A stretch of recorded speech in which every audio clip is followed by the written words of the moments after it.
Jadi hari ini ada dua narsum dari Dishub dan Polres ya.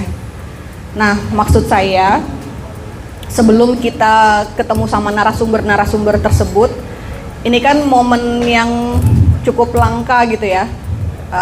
Gimana kalau sambil menunggu narsumnya datang, kita diskusi aja.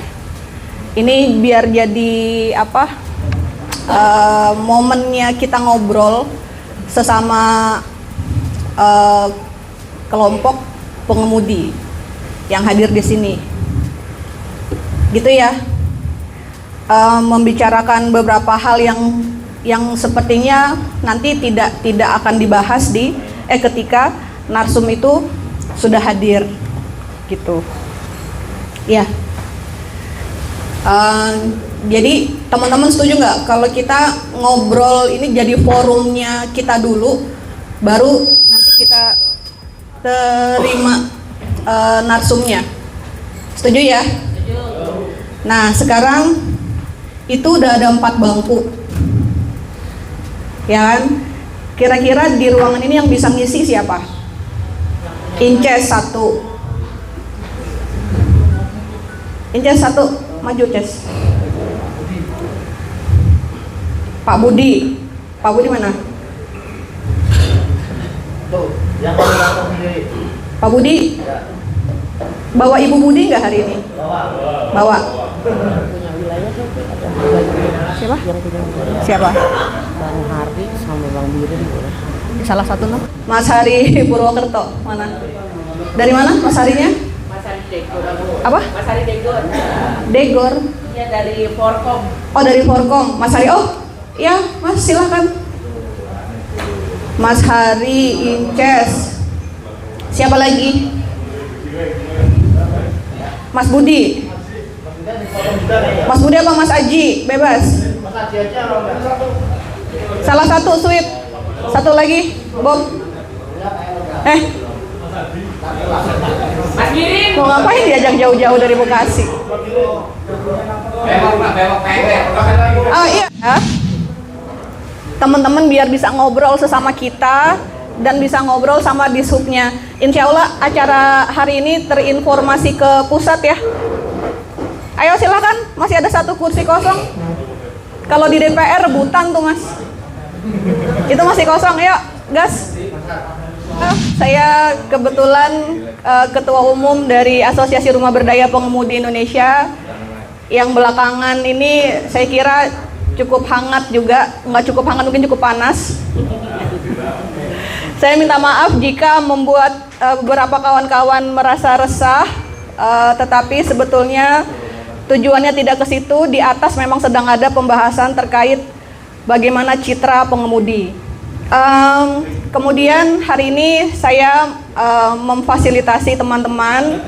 Kebetulan karena anggarannya terbatas, jadi hanya bisa sampai 50 orang saja. Mudah-mudahan saya tahu 50 orang atau yang ada di ruangan ini tidak bisa menjadi gambaran atau representasi dari pengemudi logistik, pengemudi secara keseluruhan yang jumlahnya jutaan di Indonesia. Tetapi setidaknya kita akan coba menyisir permasalahan-permasalahan dan respon serta tanggapan teman-teman terkait programnya Bapak Presiden kita hari ini tentang penguatan sistem logistik nasional. Nah, sekarang kita akan ngobrol dulu sama aktivis-aktivisnya, karena kita di Banyumas. Loh, aktivis pengemudi kan? Kalian kan? Terus apa? Iya, oke. Iya. Disuruh isiain aja biar cepat sampai. Loh, siapapun yang bergerak, memperjuangkan, menyuarakan itu sudah dan beraktivitas itu namanya aktivis. Nah, aktivis itu aktivis karena aktivis transportasi dan pengemudi, maka dia concern di bidang transportasi dan pengemudi itu sendiri, apapun yang dia bahas. Nah, hari ini kita punya 4 aktivis di depan yang bisa kita ajak ngobrol dan diskusi. Kita boleh berdebat juga. Saya berharap hari ini kita bisa membangun satu komunikasi yang seru, yang konstruktif, tapi nggak boleh baperan ya. Iya, nggak boleh baperan. Aku turun lah kalau gitu, aku baperan. Oh iya, ketahuan. Oke, sebelah kanan ada Mas Aji. Ya, Mas Aji dari mana? Dari Forkom Banyumas. Purwokerto. Oh, bedanya Purwokerto sama Banyumas apa sih? Lah itu ngapak lah itu. Oke. Ngapak tuh dari mana sampai mana? Padahal aku dulu kuliahnya di Unsud. Oh, berarti seluas itu ada di Forkom ya? Mikir jadi kantong ya. Mas Aji ini pengemudi. Pengemudi. Oke, terus di tengah ada siapa sih yang nggak kenal dia ya kan? Dia ada di mana-mana.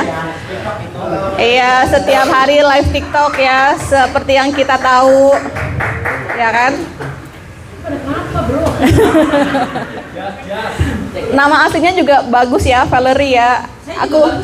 Aku nggak tahu kenapa dia terus akhirnya jadi princess.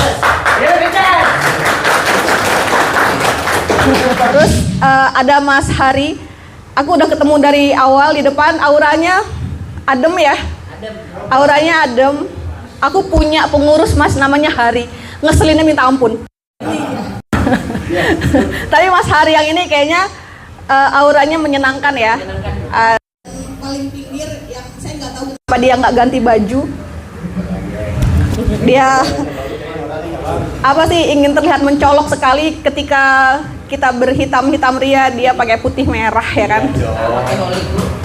Dia pengen mencuri spotlight ya sih. Ini Bob Heri dia kebetulan sebagai ketua DPW Jabar di RBPI. Serius Bu, saya baru tahu hari ini Bu. Karena nggak usah pencitraan banget biasa kan. Oke, sekarang saya yang akan membangun alurnya, terus teman-teman yang menanggapi, baru kita kasih PR mereka untuk menjawab. Nggak keberatan Pak. Enggak, gitu ya. Nah, nanti kita pembukaannya nanti aja kalau narsumnya udah datang. Terbalik katanya, aku punya kita yang pertanyaan kita. Enggak, aku kan bukan pengemudi, aku nggak terlalu pinter soal pengemudian. Oke, teman-teman, ini acara tidak formal, jadi nanti formalnya nanti ketika narsum datang. Nah, 2027 sepertinya ini masih fresh banget. Kemarin beberapa hari yang lalu Menteri Menko IPK AHY itu mengeluarkan statementnya lagi bahwa dia berkomitmen. Kalau AHY berkomitmen artinya semua kementerian dan lembaga di bawah Kemenko IPK itu juga akan komit tentang apa, bahwa 2027 kita akan zero odol. Itu challenge, tantangan buat kita. Artinya kita punya sekitar 1 tahun. Karena 2027 kan dari awal, 2025 sudah mau berakhir. Jadi kita punya PR hanya sepanjang 2026 untuk tidak kecolongan tentang regulasi dan undang-undang yang akan pemerintah buat.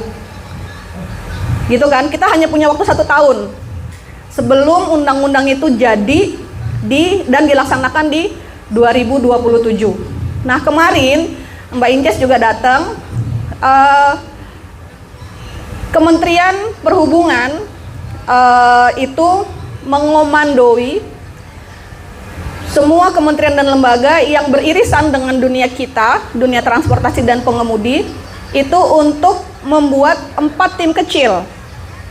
4 tim kecil ini itu berisi panitia kecil ya, itu berisi perwakilan-perwakilan kementerian, lembaga, dan perwakilan asosiasi pengemudi. Berarti kita hanya punya 4 perwakilan di tim perubahan regulasi atau undang-undang nanti. Kebetulan kemarin saya juga udah sharing sama Inces dan beberapa teman bahwa dari kita siapa yang mau mewakilkan di tim itu. Jadi nanti yang menjadi wakilnya itu mungkin seminggu akan ke Jakarta, itu seminggu sekali, untuk merapatkan atau berkoordinasi persiapan-persiapan tentang undang-undang, termasuk di dalamnya adalah zero odol. Jadi ada 4 tim kecil, 1 tentang perubahan undang-undang transportasi, 1-nya lagi tentang kesejahteraan pengemudi, termasuk kemarin akses ke penghapusan PNBP, SIM, termasuk rumah. Cuma kalau rumah saya tidak terlalu optimis karena itu turunannya banyak sekali. Bahkan Kementerian PUPR sendiri, Kementerian kemarin ya, itu juga agak sulit menjelaskan bagaimana teman-teman pengemudi bisa mengakses perumahan itu. Karena ini berkaitan dengan akuntabilitas perbankannya teman-teman. Dan ini juga berkaitan dengan administrasi. Coba teman-teman yang administrasinya masih berantakan, kakaknya di mana, KTP-nya gimana, surat nikah punya atau enggak dan sebagainya. Itu PR banget kalau untuk mengakses perumahan. Gitu. Jadi pemerintah bisa masuk di poin yang mana sisanya itu semua sistem. Yang paling mungkin masuk akal menurut saya adalah SIM aja, karena SIM langsung bisa dieksekusi oleh kepolisian. Gitu. Terus yang ketiga itu tentang pemberdayaan, tim kecil pemberdayaan. Bahwa hari ini saya nggak tahu yang di ruangan ini, tetapi saya juga punya kalau di RBPI sendiri kami juga menjadi penyalur tenaga kerja pengemudi baik di luar negeri maupun di dalam negeri, dan itu PR-nya adalah banyak sekali yang datang ke kami itu tidak punya ijazah. Sehingga saya memberi masukan kepada pemerintah untuk sopir logistik ijazahnya jangan terlalu dipersulit, tetapi dibantu dengan sertifikasi. Masalahnya selama ini sertifikasi kita itu mahal. Teman-teman juga susah anggarannya, gitu kan. Nah, makanya pemerintah menyiapkan anggaran pemberdayaan supaya teman-teman dalam berkarir itu syarat utamanya bukan lagi ijazah, tetapi sertifikasi, gitu. Terus satu lagi tim apa ya, Mbak? Aku lupa. Enggak, itu kesejahteraan masuknya. Saya lupa ada 4, satu lagi ada sih di laptop, tapi agak ini kalau saya buka agak jauh. Nah itu, nah sekarang kita lempar ke forum apa sebetulnya yang menjadi harapan atau keresahannya teman-teman. Nanti 4 orang di depan kita, mereka akan punya ide, gagasan. Berat. Enggak, saya yakin mereka ini penggerak ya kan, motor kan, gitu. Kita ada 1, 2, 3, 4, 5, 6. Ada 6 meja yang saya kira bisa memberi masukan atau apapun itu nanti ditanggapi sama teman-teman. Jangan takut speak up, jangan takut berbeda pendapat. Karena kalau kita udah seragam, kita nggak akan menemukan solusi. Kalau cuma iya, oke, nggak apa-apa, itu kita nggak akan nemu solusi. Kita dapat solusi kalau kita punya masalah. Oke, silakan siapa yang mau mulai?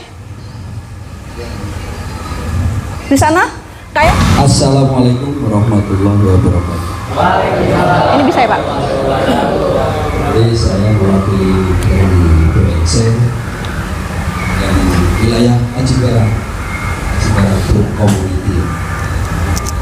Itu kalau di wilayah Aji Barang itu ada satu pengenek, itu yaitu timbangan.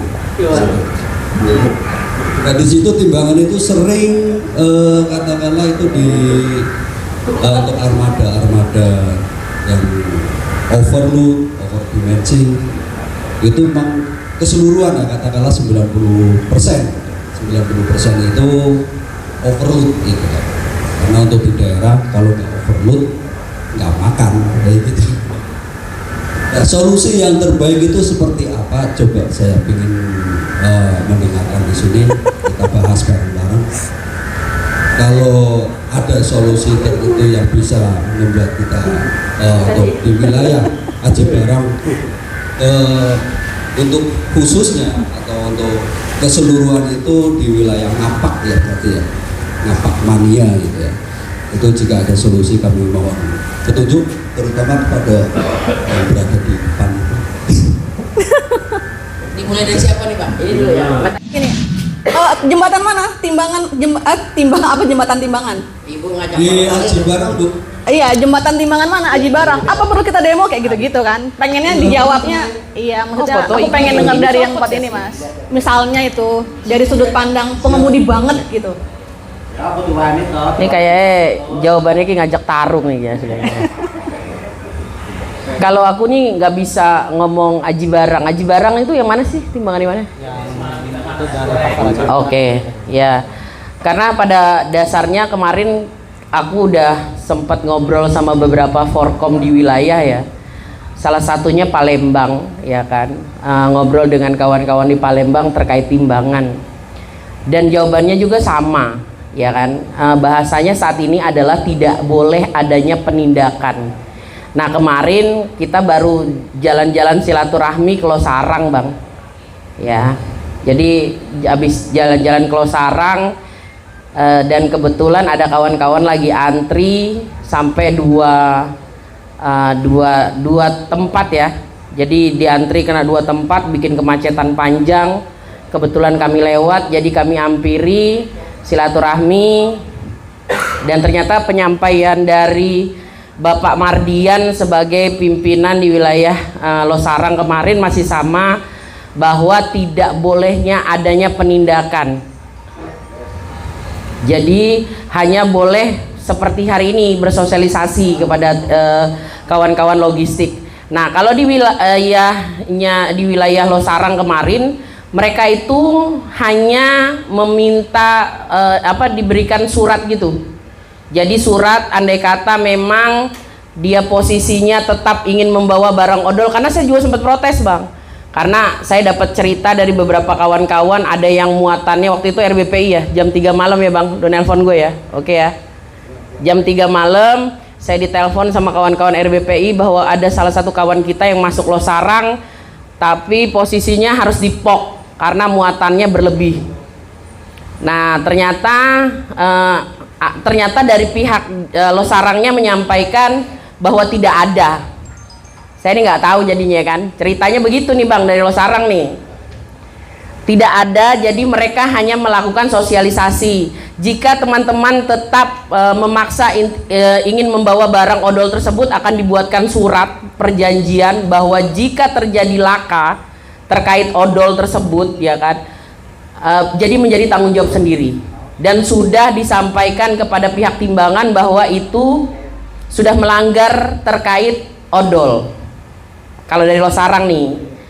Nah terus disampaikan juga dan kebetulan kemarin juga menyampaikan terkait adanya pungli di sana sebesar 500.000, walaupun tidak akhirnya keluar tuh angka tersebut, ya kan.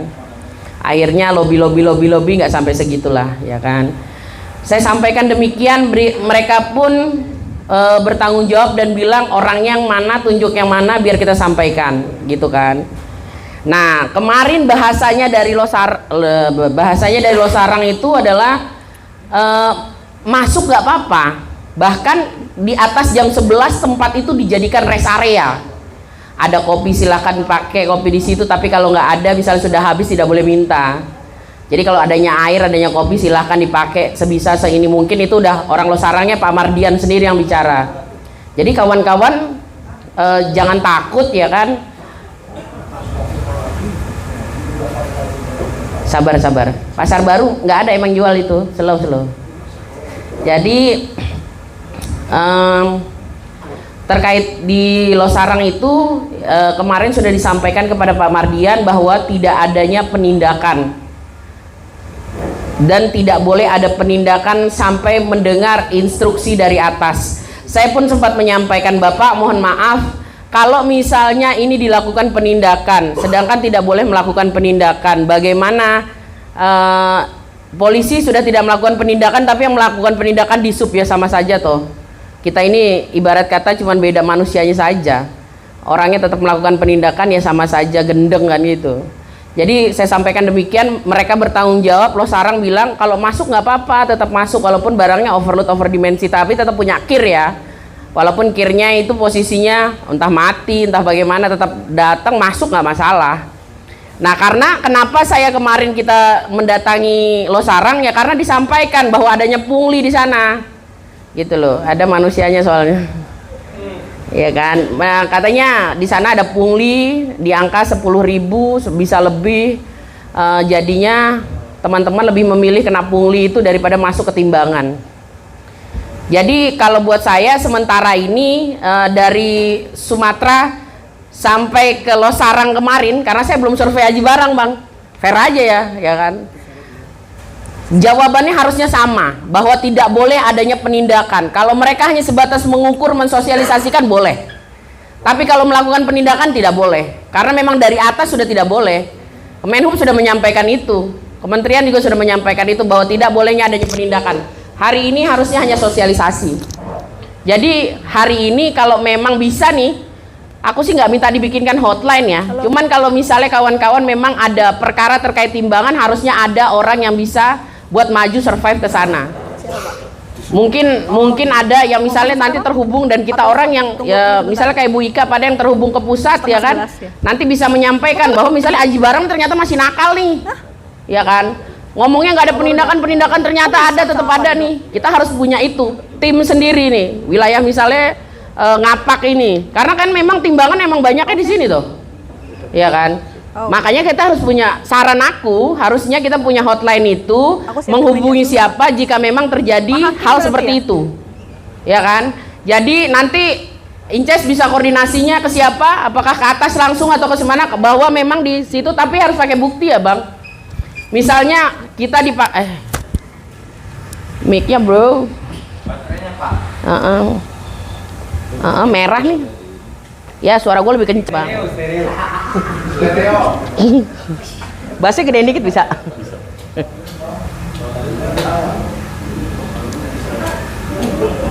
Sabar sebentar ya bang. Cek 1 miliar 2 miliar, oke, udah 2 miliar ya.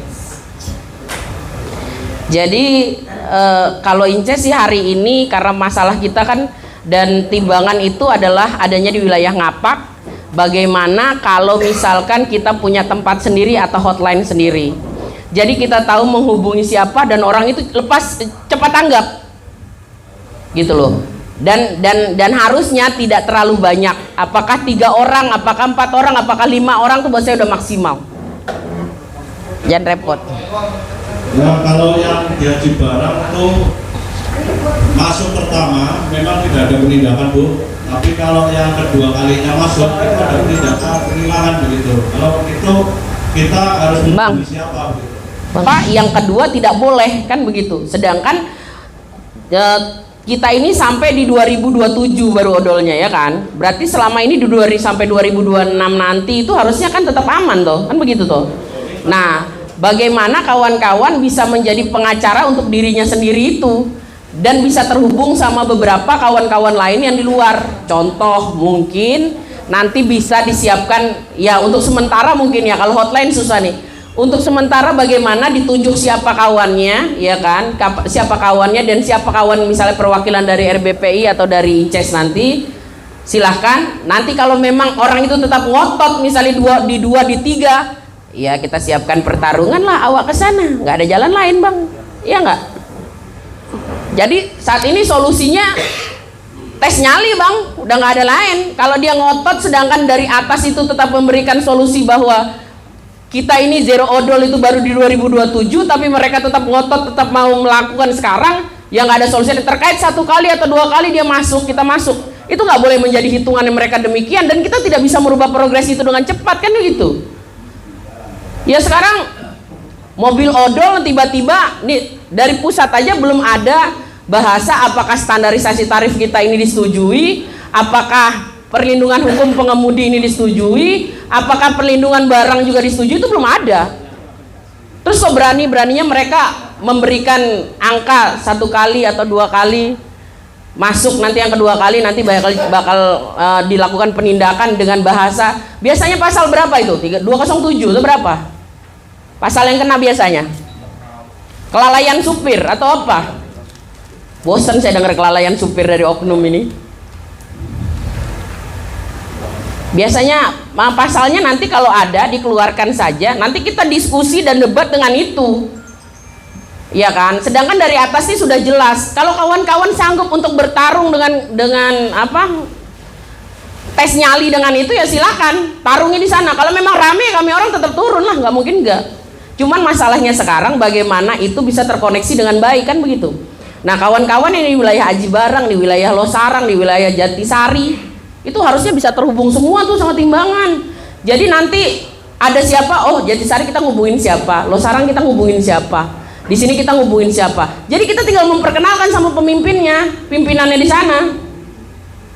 Nanti di Losarang siapa yang kita berikan kepercayaan dari sini, dari teman-teman Ngapak, apakah si A, si B, si C. Makanya saya bilang jangan banyak-banyak, 5 orang aja ngasih channel mah udah paling banyak itu.